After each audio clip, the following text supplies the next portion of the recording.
Sir আপনি কোথার থেকে এসেছেন? আমি আসছি বাঁকুড়া, বাঁকুড়া। সিমলাপাল। স্যার আপনার যে দুটো রেস্টুরেন্ট রিকোয়ারমেন্ট ছিল সেই দুটো রেস্টুরেন্ট আপনি মনের পছন্দ মতো পেয়েছেন? আপনি স্যার কি কি নিয়েছেন?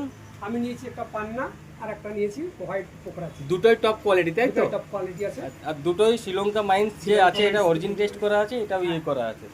স্যার আপনি আমাদের যারা দেখবে ভিডিওটা তাদেরকে কি বলতে চাইবেন? বলবো যে এখান থেকে নিন, ঢোকবার সম্ভাবনা নেই। তিনি ঠিকঠাক দামে এগুলো দিচ্ছেন বলে আমার মনে হয়। আমি অনেক জায়গায় দেখেছি, আমি তাদের কাছ থেকে জেনেছি, কিন্তু এই জিনিসটা আমার মনে হয় এখানে আমি ঠিকঠাক আমি পেয়েছি। Thank you sir, thank you sir, এটা খুব বড় কমপ্লিমেন্ট। হ্যাঁ স্যার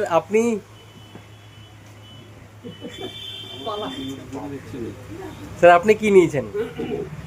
আমি দুটো জিনিস নিয়েছি এখান থেকে, একটা প্রবাল, ঠিক আছে স্যার, বের করতে হবে না। আর একটা পান্না পান্না ঠিক মতো রেটে স্যার পেয়েছেন? আপনার স্যার বাড়ি কোথা থেকে আসছেন? বাঁকুড়া থেকে। বাঁকুড়া থেকে। Thank you sir, thank you sir, অশেষ অশেষ ধন্যবাদ।